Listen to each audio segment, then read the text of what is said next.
નમસ્કાર ખેડૂત મિત્રો, સ્વાગત છે તમારું ખેડૂત પરિચય યુટ્યુબ ચેનલમાં। આજે તારીખ 13 એપ્રિલ 2024ની આજની સવારની હવામાન અપડેટની અંદર માહિતી મેળવીએ તો ગુજરાતની અંદર આજથી માવઠાનો કહેર જોવા મળશે।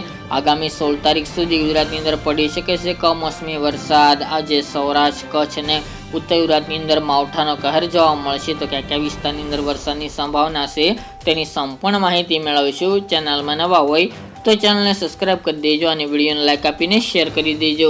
આજે વહેલી સવારથી ગુજરાતના હવામાનમાં એકાએક બદલાવ જોવા મળશે। કચ્છ, ઉત્તર ગુજરાત અને સૌરાષ્ટ્રની અંદર ઘાટા વાદળો સવારથી જોવા મળે તેવું અનુમાન।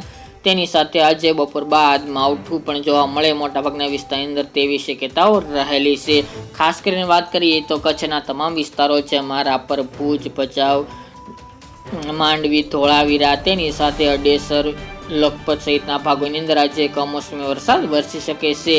સૌરાષ્ટ્રની વાત કરીએ તો જામનગર છે, કાલાવડ, જામજોધપુર, દ્વારકા, પોરબંદર, રાજકોટના અમુક વિસ્તારો, જસદણ છે, ગોંડલ, સાપર, વેરાવળ, મોરબી, કુડા સહિતના ભાગોની અંદર આજે વરસાદની સંભાવનાઓ દેખાઈ રહી છે। ઉત્તરની વાત કરીએ તો સાબરકાંઠા, બનાસકાંઠા અને પાટણ અને સાથે જ મહેસાણાના વિસ્તારની અંદર પણ આજે વરસાદ પડે તેવી શક્યતાઓ દેખાઈ રહી છે। તો આપણે જણાવ્યા મુજબ એટલા વિસ્તારોની અંદર આજ દરમિયાન માવઠું જોવા મળે તેવી શક્યતા। એ સિવાયના વિસ્તારો જેમાં સૌરાષ્ટ્રના અન્ય જિલ્લાઓ, મધ્ય ગુજરાતની અંદર અમદાવાદ, ખેડા, ગાંધીનગર, દાહોદ, ગોધરા, છોટાઉદેપુર, નર્મદા, વડોદરા, દક્ષિણ ગુજરાતના તમામ વિસ્તારની અંદર આજથી અમુક વિસ્તારની અંદર વાદળછાયું વાતાવરણ જોવા મળશે। બાકી છાંટછૂટ પડે આજે કોઈક વિસ્તારની અંદર તેવી શક્યતાઓ રહેલી છે। 14, 15, 16 તારીખ દરમિયાન એટલા વિસ્તારની અંદર સામાન્ય વરસાદને લઈને આગાહી કરવામાં આવી છે, પરંતુ આજથી કચ્છ, ઉત્તર ગુજરાત અને સૌરાષ્ટ્રની અંદર વરસાદની માત્રા તેમજ વિસ્તારમાં વધારો થાય તેવી શક્યતાઓ છે।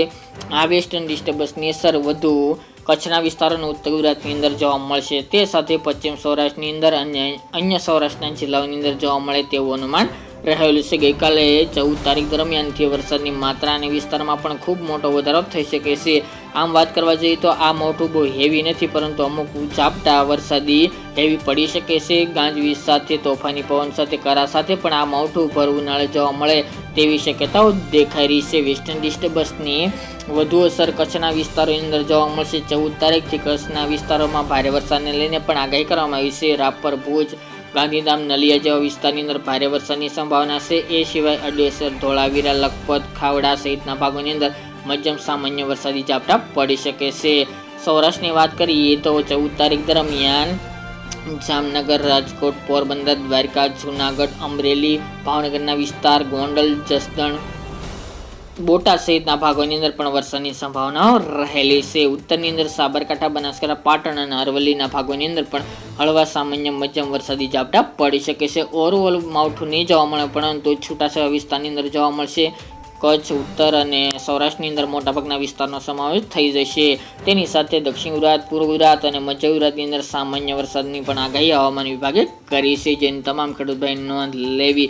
તો આ માવઠું મિત્રો 4 દિવસ ચાલે તેવું અનુમાન છે અને મોટાભાગના વિસ્તારો ખાસ કરીને કચ્છ અને ઉત્તર ગુજરાતના જોવા મળી શકે છે, જેની તમામ ખેડૂત ભાઈ નોંધ લેવી। બાકી ગુજરાતના વિસ્તારોમાં તાપમાનનો પારો પણ નીચે આવી શકે છે। તેની સાથે આગામી દિવસમાં માવઠું પૂરું થયા બાદ તાપમાનનો પારો ફરીવાર ઉંચકાય તેવું પણ અનુમાન દેખાઈ રહ્યું છે। તો મિત્રો આ અત્યારની વહેલી સવારની અપડેટ, ફરી એક નવા વિડીયો સાથે મળશું। આજ માટે આટલું જ।